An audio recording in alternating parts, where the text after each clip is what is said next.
Mesdames, Messieurs, bonjour. Très heureux de vous retrouver pour cette nouvelle émission Power Boost. Alors, on va vous montrer comment il est possible de cultiver de façon un petit peu différente. Et puis, bien sûr, dans cette émission, vous allez retrouver aussi bon nombre d'innovations. Top départ pour cette nouvelle émission Power Boost.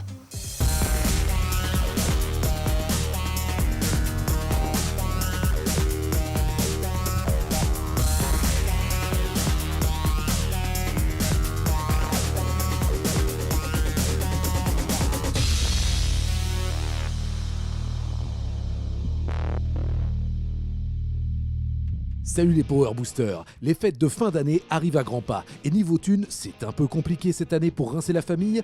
Pas de panique, on vous donne plusieurs conseils pour sortir la tête de l'eau, notamment par rapport aux factures d'électricité pour les agriculteurs méthaniseurs, mais aussi pour maximiser ses revenus quand on vend des crédits carbone. On fera aussi le point sur l'évolution de la production agricole en valeur et comme il y en a un petit peu marre de parler que de pognon, on vous présentera également le strip cropping. Alors on y go après une dose de news. Gros bisous. Le chiffre d'affaires des distributeurs de machines agricoles a augmenté en 2022. Forcément une bonne nouvelle pour les concessionnaires, ce n'est pas si évident. Le prix des commandes de matériel auprès des constructeurs a augmenté et cette hausse a été répercutée auprès des agriculteurs. Certes, la demande de matériel a augmenté parallèlement, mais la moitié des distributeurs estiment que les augmentations de prix pourraient avoir pour conséquence un report ou une annulation des commandes pour 2023. Pour certains matériels, la hausse des prix dépassait même les 20%. Dans ce contexte, le niveau d'activité est difficile à anticiper pour l'année prochaine. Le concept Straddle Tractor, un tracteur enjambeur visant les vignobles étroits typiques de régions viticoles plutôt haut de gamme telles que la Champagne, le Médoc et la Bourgogne, revient sur le devant de la scène. Déjà présenté il y a un an, il vient de remporter la médaille d'or au German Design Award 2023 dans la catégorie Excellent Product Design, admirez l'accent anglais. Fruit d'un développement entre New Holland et Pininfarina, il se distingue au-delà de son design par la possibilité de recevoir une motorisation électrique. Aucune date de commercialisation n'a évidemment été communiquée pour le Straddle Tractor qui reste pour l'instant à l'état de concept. Pour débuter, je vous invite à retrouver notre rubrique Les experts du biogaz en partenariat avec Deleplanque. Alors cet hiver, on va avoir affaire à un problème. En effet, on sait que la hausse du coût de l'énergie va venir plomber les comptes de nombreuses activités et vous vous en doutez, la méthanisation n'est pas épargnée. Alors comment s'en sortir ? On vous donne quelques pistes.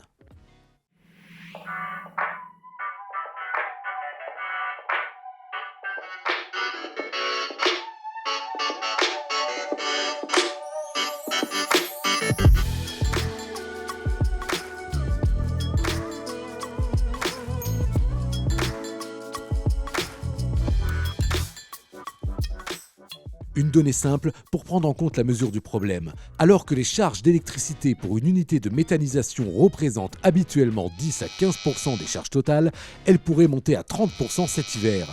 Concrètement, l'électricité devient le second poste de charge des unités de méthanisation. Alors, pour limiter l'impact de cette hausse, comme dans toute activité économique, il faut bien prendre le temps d'étudier son contrat pour ne pas voir exploser sa facture d'électricité.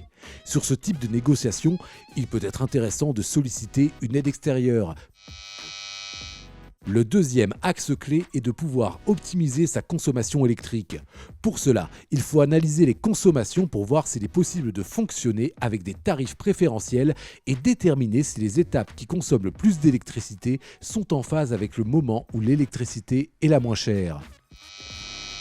À plus long terme, une idée est de viser l'autonomie énergétique en associant des panneaux photovoltaïques à son unité de méthanisation. En effet, une installation photovoltaïque est composée de plusieurs parties qui, mises en connexion, permettent la production d'électricité injectable sur le réseau de distribution ou encore consommable directement sur un site de méthanisation. Mais attention, il faut quand même prévoir des coûts d'installation qui peuvent s'étendre de 100 € le mètre carré à 130 € le mètre carré. Il faut également bien sûr penser aux frais post-installation, comme l'entretien des panneaux, les assurances, le remplacement des onduleurs, mais les synergies entre la méthanisation et le photovoltaïsme sont réelles, et elles peuvent prémunir de mauvaises surprises. Quant à nous, on se retrouve le mois prochain sur une autre thématique pour devenir un expert du biogaz. Ciao!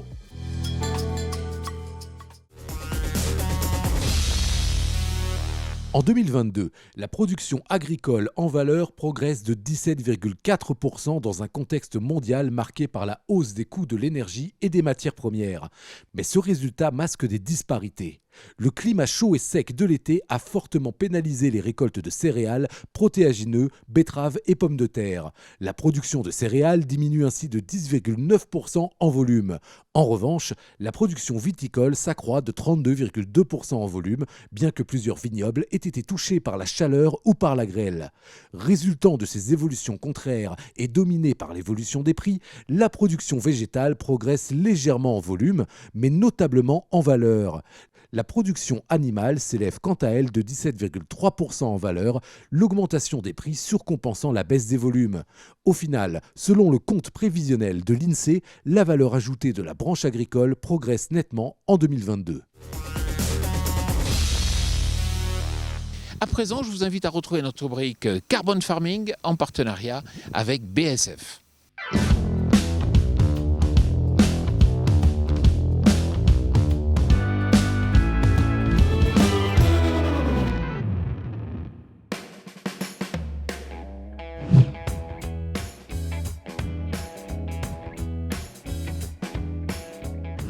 Définir la valeur d'une tonne de carbone n'est pas simple.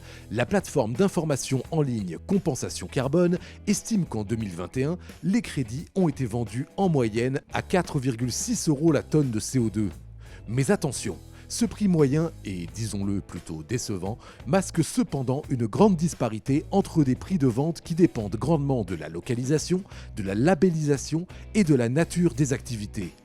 Une affaire plutôt complexe donc. C'est pourquoi, en France, des sociétés font l'interface entre les agriculteurs et les entreprises, généralement françaises, et peuvent décrocher un seuil de rémunération en général compris entre 30 et 60 € la tonne, voire plus, même beaucoup plus.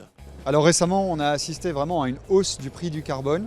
On est parti d'un seuil en dessous des 40 € et là on a dépassé les 75 € sur nos dernières transactions. Ce qui est intéressant, c'est de voir qu'au-delà de ce prix aujourd'hui, il y a beaucoup d'acteurs de la communauté du carbone, des institutionnels comme le GIEC, qui voient le prix du carbone augmenter à 150 € d'ici 2025-2030. Et donc, en dépit des mouvements qu'on voit sur le court terme, on pense qu'on va vers 150 € la tonne, voire davantage. Entre 2020 et 2021, la quantité de crédits carbone vendus a augmenté de 54%.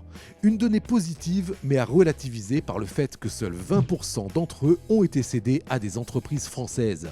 Pour atteindre des prix plus hauts, tout l'enjeu pour la filière sera donc de faire coïncider un prix suffisamment élevé pour séduire davantage d'agriculteurs, tout en faisant en sorte de ne pas faire fuir les investisseurs.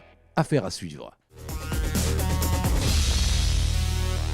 Alors vous en souvenez, dans le cadre du dernier Salon CIMA, nous avions un plateau télé en partenariat avec l'INRAE et nous avons enregistré une émission sur le strip cropping. Est-ce que vous connaissez cette nouvelle façon, cette nouvelle technique pour les grandes cultures ?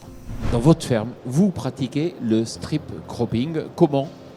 Dites-moi. Alors, je le pratique sur une parcelle. Je ne l'ai pas généralisé à l'ensemble de la ferme. Je ne me suis pas posé toutes ces questions, maintenant je me les pose. Mais ça m'est apparu naturel de tester cette technique pour une raison simple, c'est que je suis un fervent défenseur. J'ai compris l'intérêt des couverts végétaux et de couvrir ces sols le plus possible pour l'activité biologique et tous les bénéfices que vous connaissez des couverts. Mais une fois qu'on a dit ça, je me retrouvais tous les étés, le 14 juillet, un peu désemparé avec les conditions climatiques qu'on connaît en été, de moissonner des parcelles de 10-15 hectares et de se retrouver au milieu d'un désert. Même si vous semez vos couverts au cul de la moissonneuse, comme on dit, le temps que le couvert germe, se développe, vous avez 3 semaines, 1 mois, 2 mois des fois. Alors cet été, 3 mois, où il ne se passe plus rien. Ça veut dire que vous ne supportiez pas d'avoir un désert, cette parcelle, un désert ? Quelque part, ça me faisait mal parce que tout l'investissement qu'on fait pour améliorer ces sols, pour amener la biodiversité fonctionnelle, même si vous avez le meilleur semoir du monde pour semer votre couvert, s'il ne pleut pas, votre couvert il lève pas et vous vous retrouvez avec un désert. C'est-à-dire il ne se passe plus rien, il n'y a plus de vie, il n'y a plus de photosynthèse, donc plus d'exudat racinaire, etc. etc. Même les oiseaux, Pour les chasseurs, ils savent bien ce qui se passe dans une parcelle de 15 hectares, voire plus, il ne se passe plus rien. Donc je me suis dit comment réussir à maintenir du vert en permanence dans cette parcelle de 14 hectares. C'est une parcelle de 14 hectares dont on parle. Et là, d'où est partie l'idée de se dire on va travailler en bande. En bande de quelle largeur? Alors voilà, l'idée c'est de se dire, cette parcelle de 14 hectares, des fois je la coupais en deux, parce que dans l'assolement j'avais 7 hectares d'une culture, 7 hectares de l'autre. Ben là, elle est coupée en deux aussi. Il y a toujours les deux mêmes cultures, sauf qu'au lieu d'avoir 7 hectares d'un côté et 7 hectares de l'autre, j'ai des bandes de 12 mètres qui s'alternent. D'accord. De quelle culture? Alors là pour le coup ça peut être variable. Ce qu'il faut, c'est alterner des cultures qui ont des cycles différents, de telle sorte que quand vous récoltez votre bande de 12 mètres de blé, à côté vous avez une culture qui est en pleine floraison. Donc, par exemple du tournesol, par exemple du sarrasin, par exemple du maïs. Concrètement, vous le faites depuis longtemps? C'est la 4e année. C'est compliqué? Non, c'est pas compliqué. Hein. Alors on est aidé par les guidages GPS de toute façon. Hein. C'est pas compliqué du tout. Hein. C'est juste une façon de penser différente. Ouais, voilà. C'est plus ça. La difficulté majeure, c'est le bout du champ. Parce que forcément, on va tourner au bout du champ à des périodes différentes selon les deux cultures. C'est vraiment la difficulté. Pour un agriculteur qui nous écoute, est-ce que ça pénalise vos débits de chantier?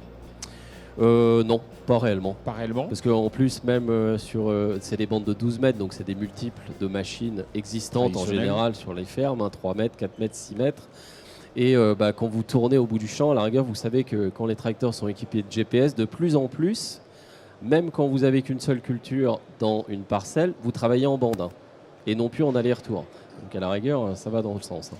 Est-ce que vous avez eu besoin d'investir dans du matériel particulier? Ah non, j'utilise les machines de la ferme. Alors pourquoi les agriculteurs ne le font pas? Parce que faut y penser, il faut alterner les cultures, il faut trouver deux cultures qui s'alternent. Donc c'est vrai que moi j'ai la chance sur la ferme d'avoir 11 cultures. Donc, c'est vrai que si vous avez une multitude de cultures différentes, il faut accepter d'avoir des cultures d'été. Voilà, j'espère que cette émission Power Boost vous a plu. Vous savez, je vais vous retrouver tout début janvier pour une nouvelle saison de l'émission Power Boost. Et bien sûr, je vous souhaite d'excellentes fêtes de fin d'année. Et n'oubliez pas de nous retrouver chaque jour pour de nouvelles émissions sur notre chaîne YouTube. Et puis aussi de vous inscrire à notre page Instagram. Vous allez retrouver Power Boost chaque semaine sous la forme de best-of, comme d'habitude. Excellentes fêtes et puis à bientôt.